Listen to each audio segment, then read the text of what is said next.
በሁለት ባሎች በተለያየ ጊዜ ተከታዩ ያለችው ኢክሮ አሊ የወሰደችው የመጨረሻ ድርጊት የብዙዎችን ልብ ያሳዘነ እንዲሁም ያስደነገጠ ሆኗል። ምን አይነት ውሳኔ ወሰነች? ድርጊቱስ ምንድነው የሚለውን ቀጥዬ እኔ ልንገራችሁ። ኢክሮ አሊ ተወልዳ ያደገችው በምስራቅ ባሌ ዞን ለገሃዴ ወረዳ ዱሌቻ ቀበሌ ውስጥ ሲሆን የ27 ዓመት ወጣት ነች። ወጣቷ በተወለደችበት አካባቢ ከቤተሰቦቿ ጋር እየኖረች ከአንድ አካባቢው ነዋሪ ጋር በፍቅር ግንኙነት ውስጥ ተወድቅና ትዳር መመስረቷን የምስራቅ ባሌ ዞን ፖሊስ ዋና መምሪያ ክፍል ኃላፊ ኢንስፔክተር አሻግሬ ጥላሁን ለብስራት ሬዲዮ ተናግረዋል። በኢክሮ አሊና በባለቤቷ መካከል ሰላማዊ የትዳር ግንኙነት የነበረ ሲሆን ድንገት ግን ባልታወቀ ምክንያት ባለቤቷ ከአካባቢው ተሰውሮ ሶማሌ ክልል በሄደበት ሌላ ትዳር መመስረቱን ትደርስበታለች። ከዛሬ ነገ ይመጣል ብላ ባለቤቷን በተስፋ ብትጠብቅም በዚያው በመቅረቱ ጋር ተያይዞ ሌላ ትዳር መመስረቱን ትሰማለች። መከዳቷ የፈጠረባት መከፋት ሌላ ወንድ እንዳትቀርብ ቢያደርጋትም ከጊዜ በኋላ ከአንድ ሌላ ወንድ ጋር ልቧ ይሸፍትና ግንኙነት ትጀምራለች። ሁለተኛ የመሰረተችው የፍቅር ግንኙነት ተጠናክሮ ወደ አንድ ቤት ይጠቃለላሉ። በዚህም ከሁለተኛ ባለቤቷ የመጸነስ አጋጣሚ ይከሰታል።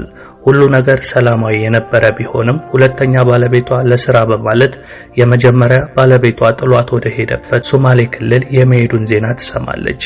ሁለተኛ ባለቤቷ በተስፋ ስትጠብቅ የነበረችው ኢክሮ የመውለጃ ጊዜዋ ተቃርቦ አንድ ወንድና አንድ ሴት መንታ በመትገላገላለች። የልጆቹን መወለድ ሰምቶ ይመጣ ይሆን ብላ ብትጠብቅም ልክ እንደ ቀድሞ ባለቤቷ ይህም በዛው ሶማሌ ክልል ሌላ ትዳር መመስረቱን ትሰማለች። ይህንንም እንደሰማች የምስራቅ ባሌ ዞን ፖሊስ መምሪያ የሴቶች ህጻናት ክፍል በመቅረብ ባለቤቷ ልጅ አስወልዷት ሌላ ትዳር መመስረቱን በመግለጽ ለመንታ ልጆቹ ቀለብ እንዲቆርጥላቸው ታመለክታለች። ይሁን እንጂ ትዳራቸው ህጋዊ የሆነ የጋብቻ መስፈርት ያሟላ አልነበረም የሚሉት የምርመራ ክፍል ኃላፊው በፖሊስ በኩል እርዳታ ተደርጎላት ክትትል በሚጀመርበት ሰዓት የደረሰባት መከዳት ሳይታሰብ ወዳልተፈለገ እርምጃ መርቷታል። ጥቅምት 6 ቀን 2018 ዓ.ም ከቀኑ 7 ሰዓት ከ20 ላይ ከተወለዱ 2 ወራት ያስቆጠሩትን መንታ ልጆች ታቅፋ በአቅራቢያው ወደሚገኝ ወራጅ ወንዝ በመሄድ ተራ በተራ ህፃናቱን በመክተት ተመልሳ ወደ መኖሪያ ቤቷ ትመጣለች። ከቀናት በኋላ የህፃናቱ ለቅሶ ያልሰሙ ጎረቤቶች ተጠራጥረው ጉዳዩን ለፖሊስ ያመለክታሉ። ፖሊስም የወላጅ እናትን በቁጥጥር ስር አውሎ የህፃናቱን ጉዳይ ሲጠይቅ ለጊዜው ማሳደግ ስለማልችል ለሌላ ሰው ሰጥቻለሁ ብላ ብትመልስም ፖሊስ በንግግሯ ላይ ከፍተኛ ጥርጣሬ ስለነበረው ጠንካራ ምርመራ ማካሄድ ይጀምራል። በዚህም ጠንከር ያለ የፖሊስ ምርመራ ወቅት የልጆቹ እናት በሰዓቱ ከፍተኛ ንዴት ውስጥ ስለነበርኩኝ ልጆቹን ወንዝ ወስዳ መጣሏን ታምናለች። ታዲያ ይህንን ነገር የሰማው ፖሊስ ጣልኩበት ወዳለችው ወንዝ በመሄድ በወንዙ ዙሪያ በተደረገ ሰፊ ፍለጋ መንታ ልጆቹ ዋቤ ወንዝ ውስጥ ተጥለው ይገኛሉ። ፖሊስ የመንታ ህጻናቱን አስክሬን በማንሳት ለምርመራ ወደ ሆስፒታል ልኳል። በድርጊቱ ፈጻሚ ተከሳሽ ላይ አስፈላጊውን ማስረጃ በማሰባሰብ የምርመራ መዝገቡን በማጠናቀቅ አቃቢ ህግ ይልካል። አቃቢ ህግም በህፃናት ላይ በሚፈጸም ከባድ የግድያ ወንጀል ክስ መስርቶባታል።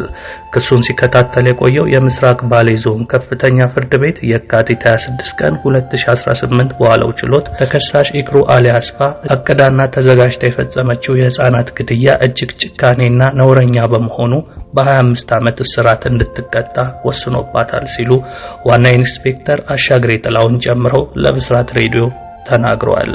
እንግዲህ ይሄንን ከብስራት ሬዲዮ የሰማሁትን ጉዳይ ነው ወደ እናንተ ያደረስኩላችሁ።